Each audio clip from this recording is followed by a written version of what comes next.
ვაგრძელებ პარიზის ვლოგს და არაპოპულარული ადგილების გაზიარებას. მეორე ნაწილში ის ვიდეოები გავაერთიანე, სადაც მარტო აღარ ვარ და ჩემს ახლობლებთან ერთად ვიღებ სიამოვნებას პარიზში ცხოვრებისგან. რადგან ჩემთვის მარტო მოგზაურობა ერთ-ერთი უსაყვარლესი და ძალიან ძვირფასი აქტივობაა, ვაღიარებ, თავიდან ცოტა მეშინოდა. ვფიქრობდი, რომ ახლობლები იდილიას დამივღვევდნენ. მაგრამ გავბედე და შემოუშვი ჩემს ცხოვრებაში ახალი მიდგომა, რომელიც ძველს არ ემთხვეოდა და კიდევ კარგი ასე მოვიქეცი. ჩემს საყვარელ ადამიანებთან ერთად პარიზი თითქოს უფრო შინაური და კომფორტული გახდა. თან ბოლო დღეებში თბილისი უკვე ისე მენატრებოდა, რომ არა ჩემიანები ალბათ დროზე ადრე დაუბრუნდებოდი. ეხლა ვართ ჩემს საყვარელ რესტორანში, მე-16 რაიონში და ჩემთან ერთად არის ჩემი დაქალი, რომელიც ჩამოვიდა ჰოლანდიიდან და ამ ვიკენდს ერთად გავატარებთ. ჩვენ შევუკვეთეთ ნაყინები, ერთი არის ვანილის და მეორე ეს არის ჩემი ფისტაშიოსი. ჩვენ იდეაში არ ვჭამდით შაქრიანს, მაგრამ არის რაღაცეები. კაია. საოცრებაა, ხო? ხო. ხო, აქ აქვთ არტიზანული ნაყინები, აქვე აკეთებენ.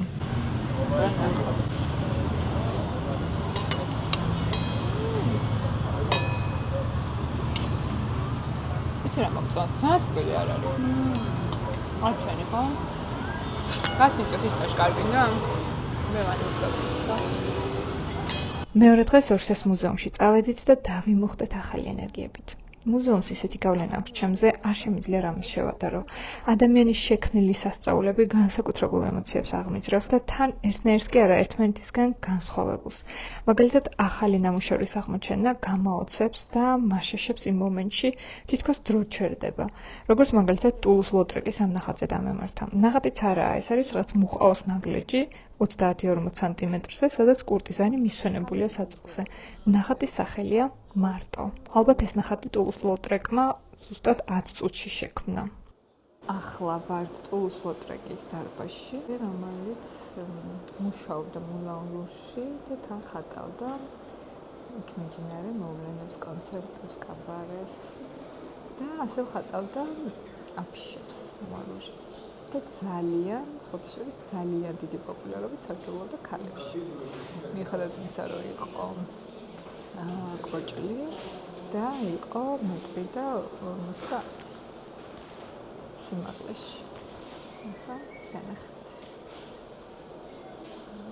როგორია?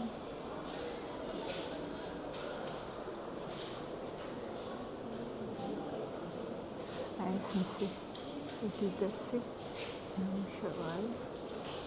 სწორედ მულან რუშიდან.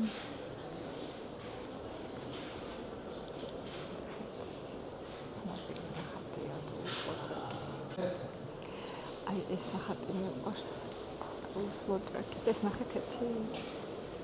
ეს არის ძალიან საყვარელი.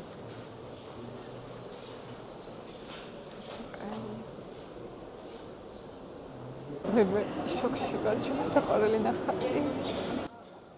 ასეთი ემოცია მაქვს, როდესაც ჩემს საყვარელ ნახატს შემთხვევით გადავეყრები. ეს მაგ ლეპტოპის დესკტოპზე დაყენებული. არც ვიცოდი აქ თუ იყო. გიშდები ამ ნახატს. ორსეს მუზეუმის გრანდიოზულ ცენტრალურ სართულზე მე-19 საუკუნის მონუმენტური ქანდაკებები ნამდვილ ხეივანს წარმოადგენს. ბუნებრივი სინათლის ნაკადში აღმართული თეთრი მარმარილოსა და ბრინჯაოს ფიგურები სივრცეში ცოცხალ თეატრალურ სცენას ქმნის. ორსეს მუზეუმი მე-19 საუკუნისა და მე-20 საუკუნის დასაწყისის მსოფლიო ხელოვნების უმთავრესი საგანძურია. მუზეუმი ცნობილი იმპრესიონისტებისა და პოსტიმპრესიონისტების მსოფლიოში უდიდესი კოლექციით გამოირჩევა. დეკორატიული ხელოვნებისა და ინტერიერის სექციები სრულყოფილად ასახავს მე-19 საუკუნის მიწურულის ფრანგულ და ევროპულ ესთეტიკას.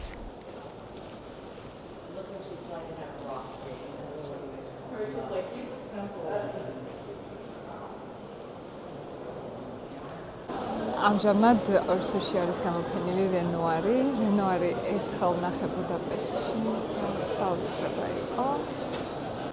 და აქაც სწავლია. რენუარს ცალკე ადგილი უჭირავს ჩემს გულში. ყოველთვის როცა სილამაზის და ბედნიერი წამების ამსახველი ფერწერა მომენატრება, რენუარს ჩაუჯდები ხოლმე. შემდეგ ვაყენებ ტელეფონის ან ლეპტოპის ეკრანზე და განწყობაც მაშინვე მეცვლება. ამ ექსპოზიციაში შემავალი რენუარის უმთავრესი შედევრები ორსეს მეხუთე სართულის იმპრესიონისტულ დარბაზებში მუდმივ კოლექციაში რჩება და ახლაც ღიაა დამთვალიერებლისთვის. ასე ბუდაპეშტში რა ვიყავით, მე მგონი მარტო მე და ჩემი დავიყავით. მუზეუმში რენუარის ექსპოზიციები. ახლა იმდენი ხალხია. უბრალოდ ვერაფერს ვერ ათვალიერებ ადამიანს. აი ეს არის ჩემი ყვარელი. საცრე.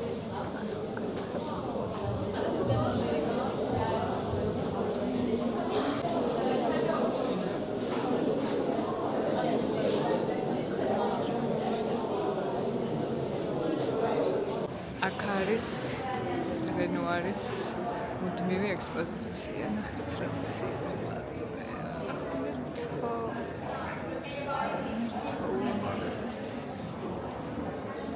ახლა ნელ-ნელა ვახლოვდებით ვან გოგის დარბაზს და მე პირველად რომ ვიყავი ორსოში. ყველაფერი რომ მოვიარე ორსოში, ყველაფერი 1-4 საათი ვიყავი. გავდივარ მუზეუმიდან და უცებ ხედავ რომ ძალიან ბევრი ხალხია რაღაც ერთ შესასვლელს და მეთქი მივალ რა არის ნახოთ ხო და ვან გოგი. მაშინ არ ვგიჟდებოდი ვან გოგზე, ძალიან მიყვარდა, რა თქმა უნდა, მისი წერილები განსაკუთრებით თავის ძმასთან და შევალ ნახავ და რა შევედი. ხალხო, აი არ ვიცი, დღემდე არ მოვიწყება ერთობერთი გაოგნებული ვუყურებდი. და ეხლა უკვე ცოტა ის მაქვს ეიფორია რომ უნდა შევიდე და მალე ვნახო ვან გოგი კიდევ ერთხელ. მოდით ერთად ვნახოთ. ღმერთო რა საცრა.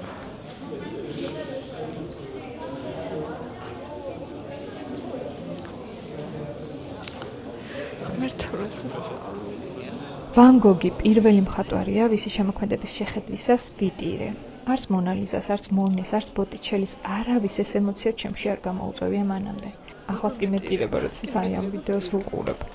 მახსოვს 10 წლის წინ 7 ნეიტრალური გუნება-განწყობილებით მივუახლოვდი ვან გოგის ნახატს და ახლოს რომ მივედი, უცებ 2 წამში ჩემში რაღაც მოხდა. რაღაც ემოცია დაიძრა პირდაპირ გულიდან და ცრემლებად გადმოედინა. მანამდე არ ვიცოდი ხელოვნებას თუ ეს ძალა ჰქონდა. 1 წამში რაღაც ხდება ადამიანში და სიმშვიდეს ცრემლები ცვლის. ბევრი მიფიქრია ამ ფენომენზე და მაინც ვერ ხსნი, თუმცა ალბათ ეს არის სწორედ ის სასწაული, რასაც ვერ ახსნი. ეს პირდაპირ გულს წვდება.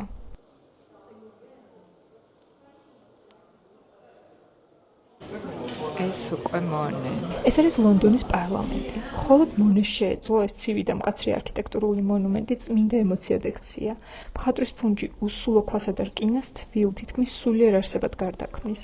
ტემზაზე არეკლირი ოქროსფერი, იასამისფერი და ვარდისფერი სხივებით კი მონემ მოახერხა შეუძლებელი.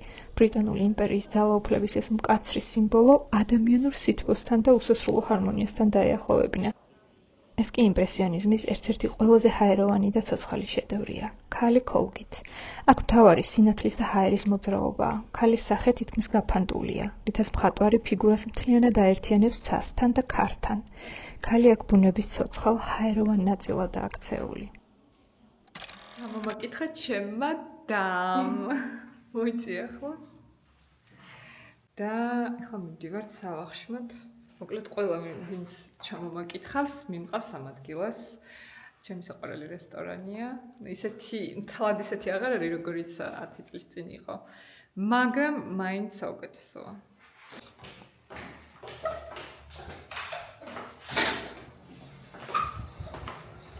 სადარი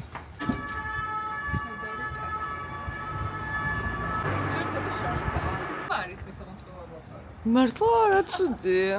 მიკროფონი აქ. აბა. აი ხა უკვე ისმის. მოვიდა. მეძლის ოპერატორი მყავს.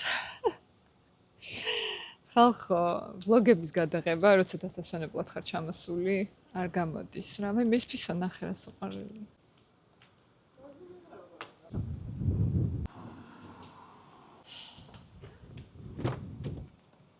Bonjour. Bonjour. აბა ელენე როგორ მოგწონს? აქაურობა. ელენე პირველად არის პარიზში. ელოდი ასეთ საოცრებას. ნუ კი ველოდი რა თქმა უნდა. მაგრამ აქ რაღაცნაირად უფრო ესეთია. უფრო ცოცხალია ყოველ წამს და უფრო ხმაურიანია და ძალიან ახალგაზრდულია. ანუ ასაკოვანი ხალხიც ძალიან ახალგაზრდულია. იცხოვრობდი პარიზში? იცი რა არის, ახლა მე ვარ პირველად პარიზში და ანუ ერთ დღეში ამის თქმა რთულია, მაგრამ ანუ არ ვიცი რამდენად მთელი ცხოვრება ვიცხოვრებდი. ალბათ იმიტომ რომ ცხოვრების ხარისხი გავიუმჯობესო, ზოგადად ევროპაში ვიცხოვრებდი. თუმცა ჩემი ქვეყანა ძალიან მიყვარს, ჩემი ქალაქი ძალიან მიყვარს და ალბათ უფრო ვისურვებდი რომ იგივე პირობები იყოს საქართველოში, როგორც არის ევროპაში. იდეალური იქნება. მადრიდისგან განსხვავდება პარიზი? გამომდინარე იქიდან რომ მე ძალიან ესეთი სოციალიზაციის ადამიანი ვარ, სოციალური, გიყვარს სოციალიზაცია, გიყვარს ურთიერთობა. ვერ ვიტყვი რომ ძალიან ექსტრავერტი ვარ, თქო, ინტროვერტი, ექსტრავერტი ვარ, იმიტომ რომ რაღაც ჩემი ლიმიტები გამაჩნია. მაგას ქვია ამბივერტი, რო იცოდე. არ ვიცოდი. კი, მადლობა. იმიტომ რომ რაღაც ჩემი ლიმიტები გამაჩნია და მჭირდება რაღაც დრო საკუთარ თავთან და ასე შემდეგ. მაგრამ მე მაინც მიყვარს ხალხმრავლობა, ხალხთან ურთიერთობა, კომუნიკაცია, რაღაც დროის გატარება, გართობა და ასე შემდეგ. ეგ აი ხა არ ვიცი ერთი დღე ვარ პარიზში და ვერ შევადარებ, მაგრამ მადრიდს ეგ აქვს უმაღლეს დონეზე. ანუ უფრო გახსნილია ხალხი, აი უცნობები გელაპარაკებიან და კი და ნუ რაღაც ძალიან ლაღები არიან. ხო, აქ ცოტა ჩაკეტილები არიან. ნუ გააჩნია საწახონებენ. აუ, პარიზელების უწუწუნებენ. მე ვიზერასობ მე ყველაზე წუწუნა ადამიანი ვარ, ყველაფერზე შემიძლია ვიწუწუნო. არ მეგონი აღარ წუწუნება. მაგრამ ხო, აი განვითარება რა შეეხება პიროვნებაში. თავში ჩახედავ და რაღაცების დანახვა ძალიან მნიშვნელოვანია. კი, ცოტა რაღაცები დავხვეწე მაგ მიმართულებით. ხოთაშორის მე მომენატრა თბილისი. მართლა? კი. ამიტომაც მიყვარს დიდი ხნით რომ მივდივარ სადმე, რომ ეს მონატრება ძალიან კაია. ეხლა მომენატრა თბილისი, ჩემი სახლი, რაღაცა ჩემი რუტინა. ჩემი ჰობები, სადაც დავდივარ, ისე მომენატრა ვარჯიში, ჭადრაკი მომენატრა, ჩოგბურთი მომენატრა, ცეკვა. ხო და ახლა მაგის garaში აქ ვერ ვარ კარგად, აი ვერა. ხო და ეს მონატრება მომწონს. თან ერთი თვე გამოვიდა, რომ ერთი თვით ჩამოვედი პარიზში და მაგიტომ მიყვარს ეს დიდი ხანი დაგეგმა საზღვარგარეთ, რომ აი არ ვარ გადარბენაზე, რომ აი მე ხა სახში არ უნდა დავრჩე, აი არ უნდა ვიჩქარო, დრო არ დავკარგო და რაღაცეები და აქ რაღაც ისე მგონია, რომ ჩემ ქალაქში ვარ. მეც მივხვდი რამდენჯერმე ევროპაში რომ გავედი რაღაც 4-5 დღით მივხვდი და დავწმუნდი, რომ ჩემი არ არის. მე მიყვარს რომ აი რაღაცნაირად როგორც იტყვიან ლოკალად ვიგრძნო თავი. დიდად არ ვარ ტურისტი. აი მუზეუმებში სიარულიც კი დიდად არ არის ჩემი, მაგრამ ამ ბოლო დროს დავიწყე სიარული. ყველაზე დიდი ხანი ყოფილა, აღარ მახსოვს უბრალოდ მე მგონი 3 კვირა ევროპაში და ძალიან კარგი იყო, აი ძალიან კარგია რა, იმიტომ რომ მართლა 3-4 დღე არის, ჯერ რაღაცა ადაპტაცია და სათხარ და რაღაც. ხო, 3 დღე მისთვის მჭირდება, რომ ძილი დავირეგულირო, ცოტა დამშვიდდე. და მე უკვე მივდივარ, აი ეს არის ლუვრია, კარგი ჩაგვივლია დღეს.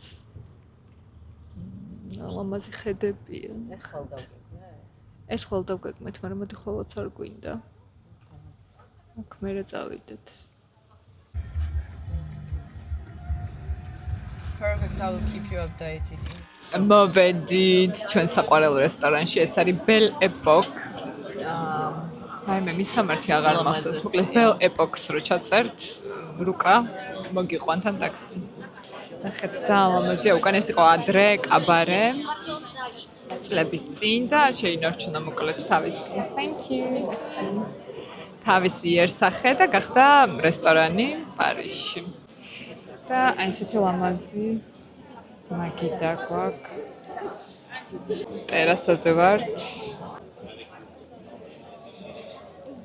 ელენე როგორ მოგწონს? ხა.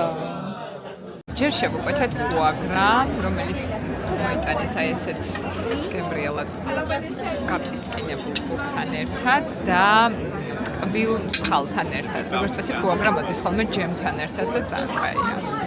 ბაგასიჯე. კაია. მეორე შევუკვეთეთ ჩემი უსაყვარლესი სალათა, ეს არის ლობსტერის სალათა, ჟოლოთი და მაყვლებით და სალათის ფოთლებით არის, ავოკადოთი და ლობსტერით. უგემრიელესია.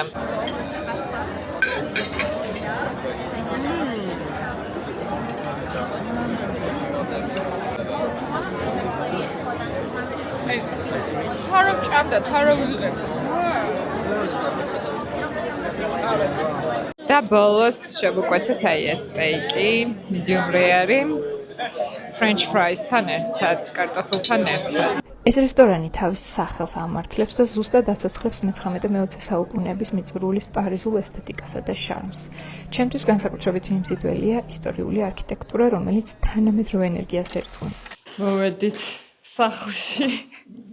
დავბრუნდით, რომელი საათია? 12 საკლია 5 წუთი კონკიები ვართ. აბა, როგორი დრო გაატარა? მოკლედ თქვი ხა იმდენი არის ლაპარაკი. ამდენი ტაქსში. ჩემი სტუმარი თავი პოდკასტში ეგონა, იცი რა. ძალიან ვისიამოვნეთ, ძალიან კარგი იყო. სელებრიტებით გარემოთ სოშილს. ვინ შეგხვდა რა ქვია მაგას? ესე იგი, Emily in Paris-ში ფერატკანიანი რო არის, დამოვიწყდა რა ქვია და Rick Owens-ის მოდელი რო არის რაღაც.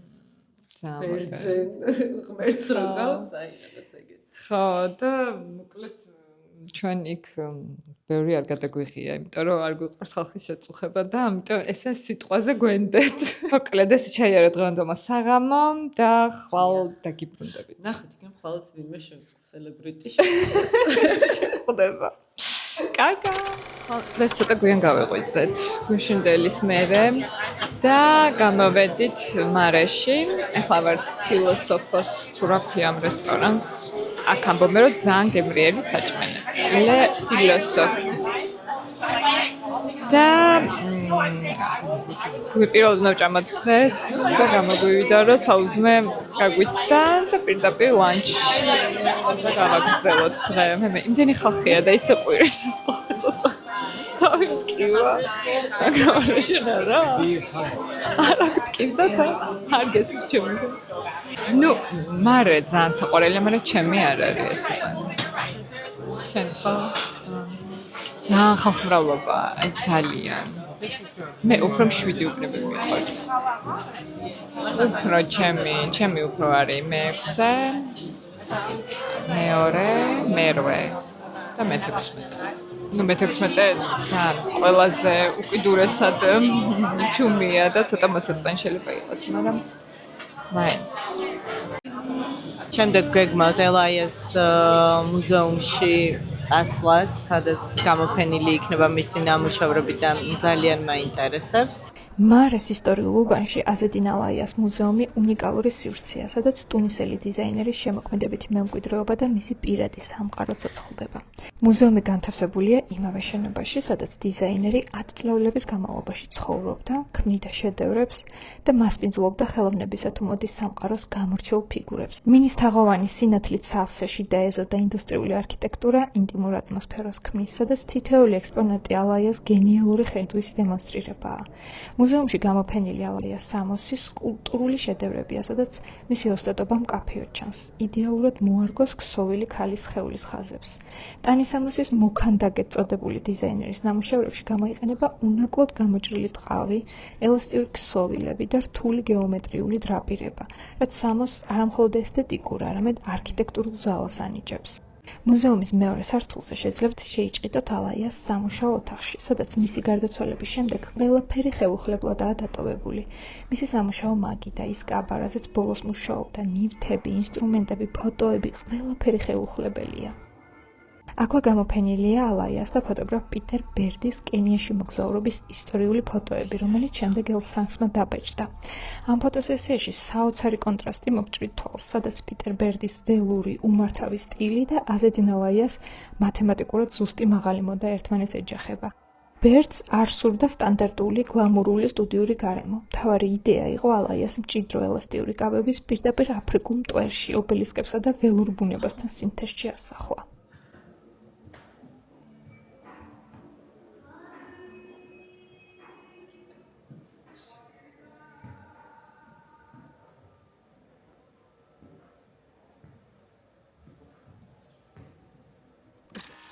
მეორე დღეს ელენი წავიყვანეთ წინა ბლოკში ნახსენებ ლეტანერის მაღაზიაში, სადაც ულამაზეს ჩანთა შეარჩია. ეს მაღაზია მე-6 ურბანში ბონ-მარშესთან ძალიან ახლოს მდებარეობს. საოცარი იყო ეს 80 წელს გადაცილებული კონსულტანტები. პარიზს აქვს ეს იშვიათი აღსაფრთოვანებელი უნარი, რომ დააფასოს ასაკი, როგორც გამოცდილების, შინაგანი სიღრმისა და ნამდვილი შარმის სიმბოლო. აქ ხშირად შეხვდებით 80 წელს გადაცილებულ ადამიანებს, რომლებიც ქალაქის ყველაზე გლამურულ ბუტიკებსა თუ კონცეპტ სტორებში ელეგანტურ კონსულტანტებად მუშაობენ. მათი დახვეწილი მანერები, გემოვნება, სტილის უნაკლო შეგრძნება და უშუალო ურთიერთობის ხელოვნება მაღაზიებს სრულიად განსაკუთრებულ აურას წენს. ამ მაღაზიიდან გადავინაცვლეთ ბონ-მარშეში. ეს არის სავაჭრო ცენტრი მე-6 რაიონში, რომელიც ჩემთვის ყველაზე საყვარელია პარიზში. ლაფაიეტთან და პრინტებთან შედარებით ოდნავ პატარაა, მაგრამ ბევრად კარგი სელექცია და ბრენდები დაგხვდება. გადაღება შესვლისთანავე დავიწყე და ამ მონაკვეთს უკომენტაროდ გთავაზობთ. ასეთი ვიდეოები მე ძალიან მომწონს YouTube-ზე. ისეთი შთაბეჭდილება იქმნება თითქოს იქ ხარ და შენ მოძრაობ ქუჩებში თუ ამ სივრცეებში. იმედია თქვენც ისიამოვნებთ.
აი, ლიფტით უნდა.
ეს აია. ეს ფანქრები არ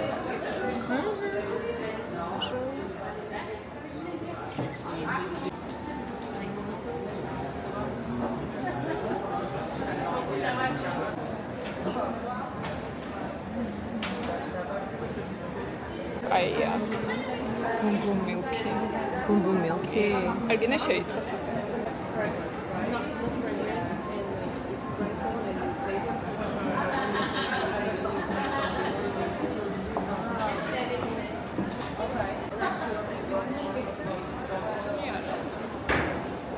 ძალიან კარგი აპლიკატორი აქვს.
Თან 3990 და მე კიდე 30.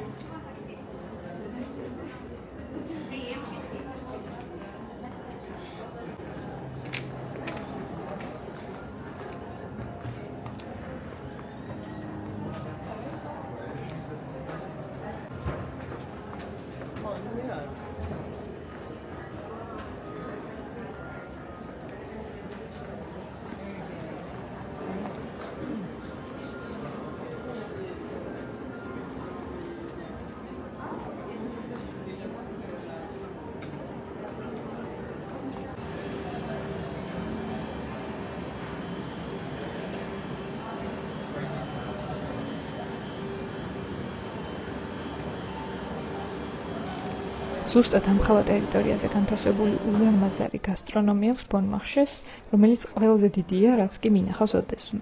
აქ ჩემი საყვარელი დესერტის სანტონორესთვის გადმოვედით, მაგრამ უკვე სრულად გაყიდული იყო. გირჩევთ ბონმარშეს გასტრონომში დილის 10-11 საათისთვის მიხვიდეთ და გასინჯოთ სანტონორე. არინანებთ.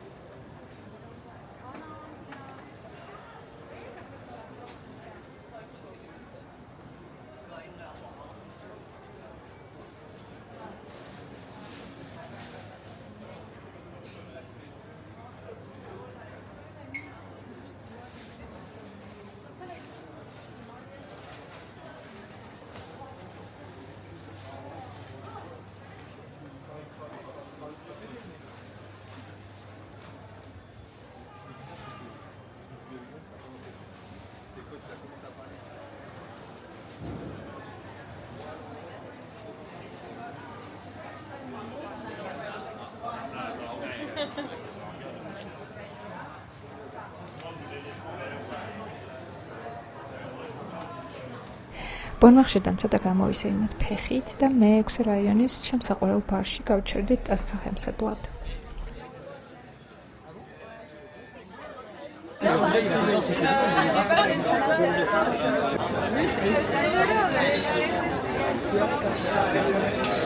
ეხლა მოვედით მე-6 რაიონში, ჩემს ერთ-ერთ საყვარლეს კაფეში. ეს არის Bar de la Croix Rouge. აქ აქვთ ყველაზე ისეთი მარტივი, მსუბუქი ლანჩი, წასახემსებელი. განახებთ, გადავიღოთ ყველაფერს და რაც თავარია, არიან სულ ადგილობრივები. მე მგონი ამ უბანში ვინც ცხოვრობს ახლოს, აქ მოდიან ხოლმე თან დღეს კვირაა. ეს არის აქაურების საყვარელი დრო, როცა გამოდიან და ჭამენ. მარტო ფრანგული საუბარი გვესმის გარშემო. აი ესეთი მარტივი, ეს არის ორაგულით, ეს არის საქონლის ხორცით, ესეთი უმარტივესი ლანჩი აქვთ. აბა გასინჯე, თუ გინდა ორაგულის დაიწყე. შემდეგ ჩემს დავათვალიერებინე ფრანგული ოპტიკური ბრენდი რენდალი, რომელიც მაღალი ხარისხის და საკმაოდ ხელმისაწვდომია. ჩემი შავი სათვალეც აქ შევიძინა რენდალის ბონმარშეს ფილიალში.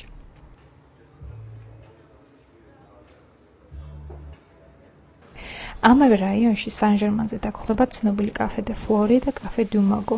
ჩემთვის ამ ადგილს განსაკუთრებულად მიმზიდველს პარიზის ყველაზე ძველი მოქმედი ეკლესია ხდის, რომელიც მე-6 საუკუნეშია აგებული.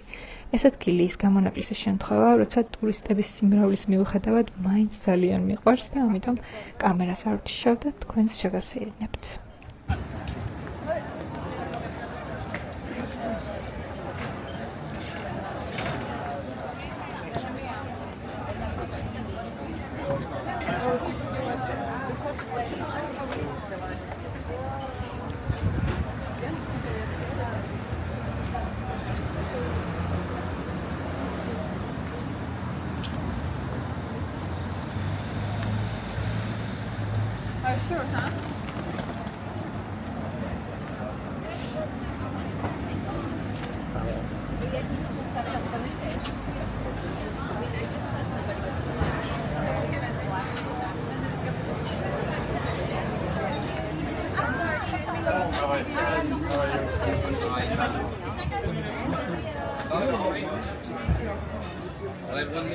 აქედან ფეხით გამოვისერნეთ სახლისკენ. ჩვენ მეხუთე რაიონში ვცხოვრობდით, ლუქსემბურგის ბაღთან ახლოს.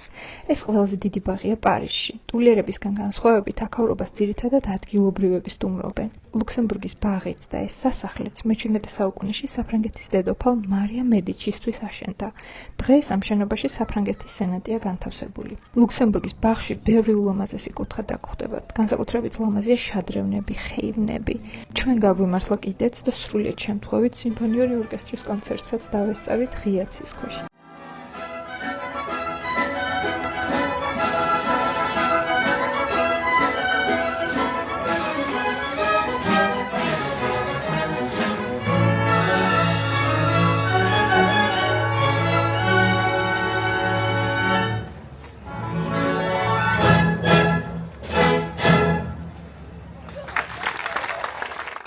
ამიტომ მიყვარს პარიზი. აქ ყოველი დღე მართლაც დღესასწაულია.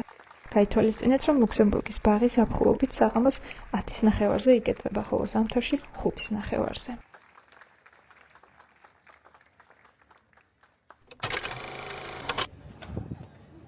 არ ვიცი რატომ, მაგრამ პარიზში ყველაზე ნაკლებად მიზიდავს მონმარტრი. არადა ეს ადგილი საუკუნეების მანძილზე პარიზის ბოჰემური და შემოქმედებითი ცხოვრების გულს წარმოადგენდა. აქ ცხოვრობდნენ და ქმნიდნენ შედევრებს ვან გოგი, მოდილიანი, პიკასო და სხვა გენიოსები. ეს უბანი პროვანსს მოგაგონებთ. აქ შეიძლება შეხვდეთ ვენახებს, საფრანგეთის სოფლების ესთეტიკით აშენებულ შენობებსა და ქუჩებს. ამიტომაც ვფიქრობ, რომ პარიზი ერთ-ერთი ყველაზე მრავალფეროვანი და ამოუწურავი ქალაქია მსოფლიოში. რა უნდა ინატროს თქვენმა გულმა და პარიზში ვერ ნახოთ. ეხლა ჩემი და მიმყავს ჩემს საყვარელ მუზეუმში. უბრალოდ ეს არის სახლ-მუზეუმი, სადაც ცხოვრობდნენ ცოლ-ქმარი. შემთხვევით აღმოვაჩინე, პარიზში ვიყავი ადრე, მოსეირნობდი და დავინახე ეს რაღაც სახლ-მუზეუმი, ულამაზესი ფასადით და შევისეირნე და აღმოჩნდა, რომ არის საოცარი ხელუხლებელი, როგორ სახლშიც ისინი ცხოვრობდნენ, ისეთი მუზეუმია. ასეთი უამრავი მუზეუმია პარიზში და ეს არის ერთ-ერთი, რომელიც ძალიან მომწონს. ხედა სილამაზეა. ნახე ელენეს სარკეები.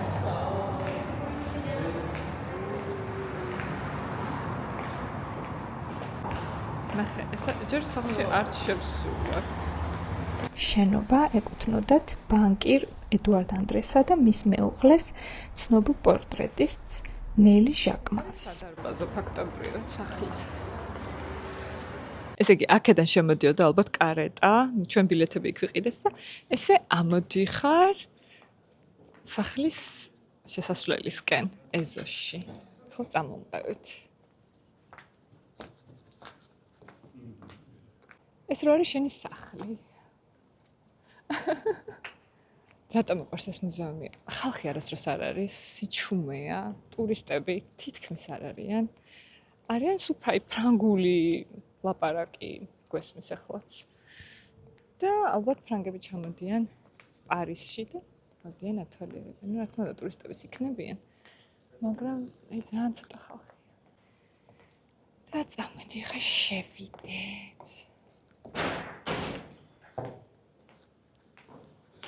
ღმერთარა დიდებულებაა. მოდი.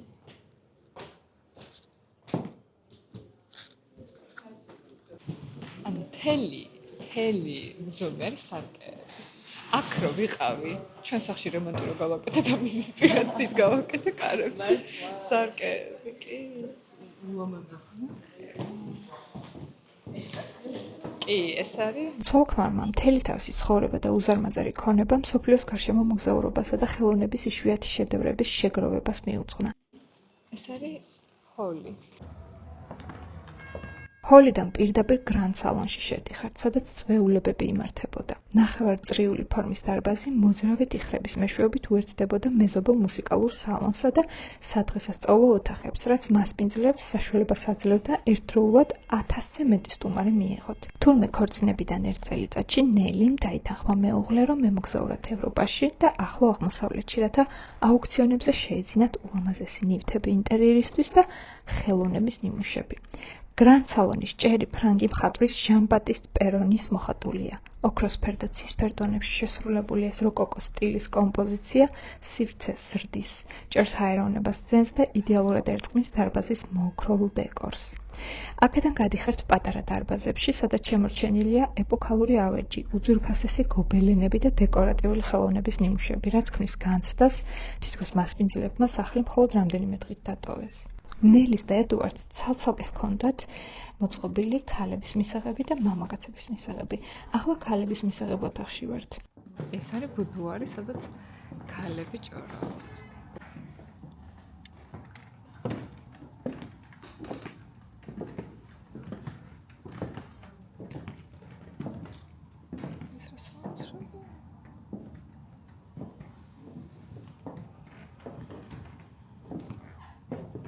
ეს კი მუსიკალური სალონია, რომელიც სპეციალურად კამერული კონცერტებისა და გრანდიოზული მეჯლისების გამართვისთვის შეიქმნა. კედლები დაფარულია წითელი აბრეშუმით. განთავსებულია ლუი მე-15-სა და ლუი მე-16-ის ეპოქის უძვირფასესი მოოქროვილი ავეჯი და შთამბეჭდავი ჭაღები. ეს კი ზამთრის ბაღია, რომელიც თავისი შთამბეჭდავი ორმაგი მარმარილოს კიბითა და ჟან-ბატიშტ ტიეპოლოს ფრესკებით ისეთ საოცარ ატმოსფეროს ქმნის, აქედან გასვლა არ მოგინდებათ. ეს სიგარის დარბაზია, სადაც მამაკაცები იკრიბებოდნენ სასაუბროდ.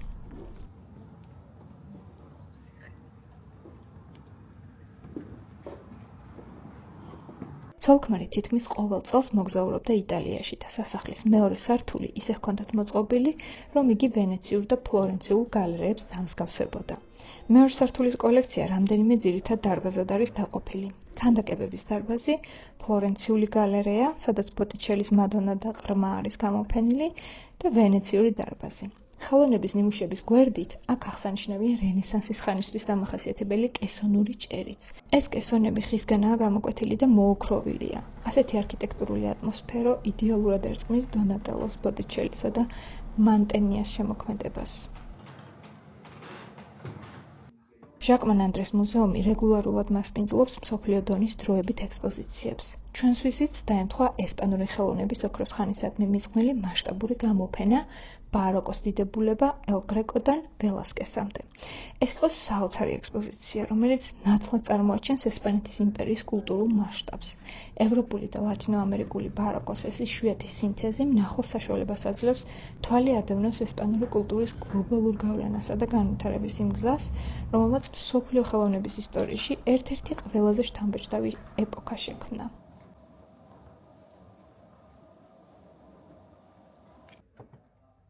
სანამ მეორე სართულის ერთ-ერთ ყველაზე შთამბეჭდავ სივრცემდე მიხვალთ, უნდა გაიაროთ დარბაზი, რომელიც მუსიკის სალონს გადაჰყურებს. ჟაკმან ანდრეს ჩანაფიქრით, ეს სივრცე მუსიკის სალონის გაგრძელებაა.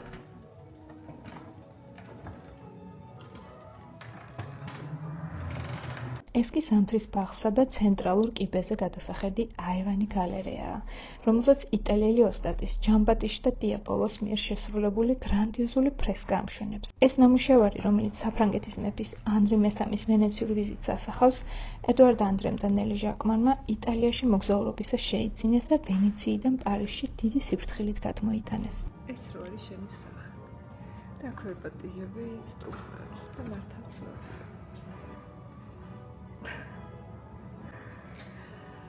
დრო შევდაბადები. მოდი ფოტო გადავიდე. აქედან კი პირდაპირ ზამთრის ბაღში ჩადიხართ, მარმარილოსა და ჭედური რკინის ორმაგი კიბით, რაც შენობის ნამდვილი არქიტექტურული შედევრია. ვათვალიერეთ ყველაფერი და ახლა მივდივართ ყველაზე საინტერესო ადგილას, ეს არის საძინებლები. ეს არის პრივატული ოთახები ედვარდ ანდრეს და ნელი ჟაკმანის. ესე იგი, ეს არის ნელის საძინებელი, რომელიც არის ულამაზესი. აქ არის სარკე, აქ ეს არის ხოთშორის წიგნის საკითხავი თურმე, არ ვიცოდი. აქ მეორე სარკე, ულამაზესი ჭაღი და ნახეთ აქ რა არის ნელის სახატავი ოთახი. ნელი იყო მხატვარი, პორტრეტისტი. და აქ არის მისი ავტოპორტრეტი დახატული. აქ ხატავდა ის პორტრეტებს. საყვარლობა. აქედან გადავდივართ. ამ ოთახზე მე მოგიყვებით.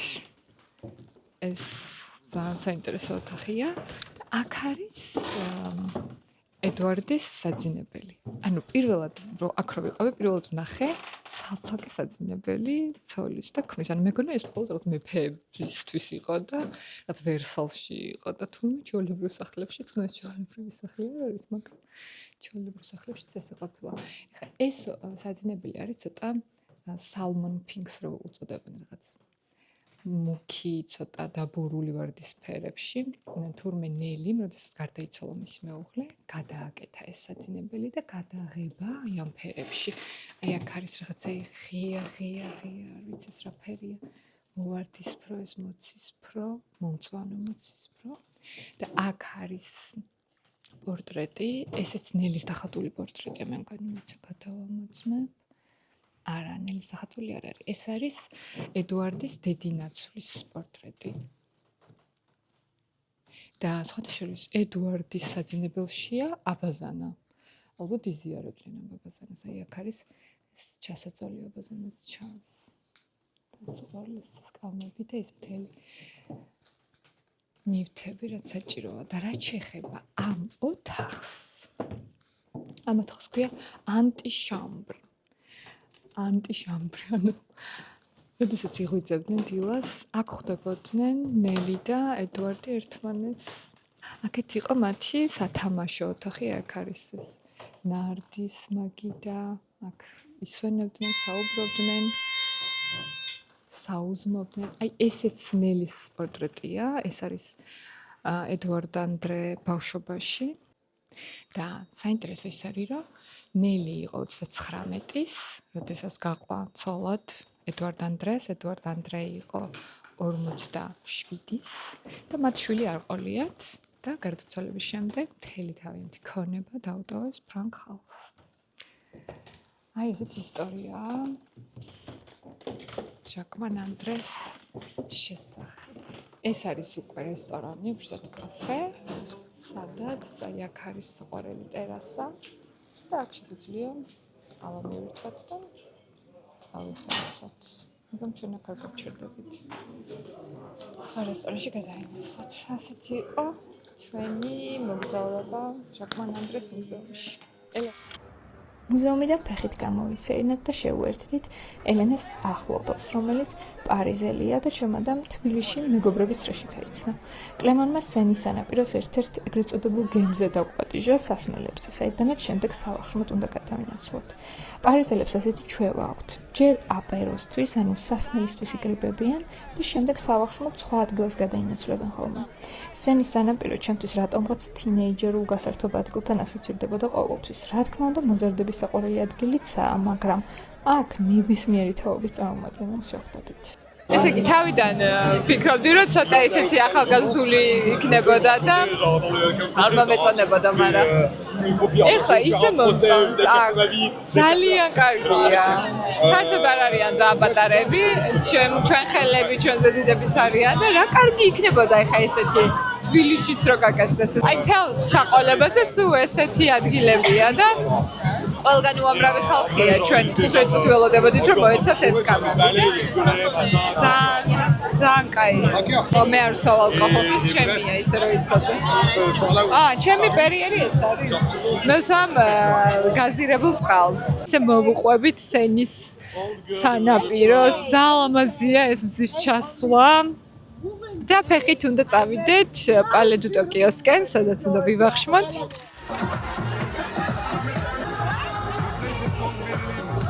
მერცო ხალხოსა დავამთავრეთ. Madeline, let's go.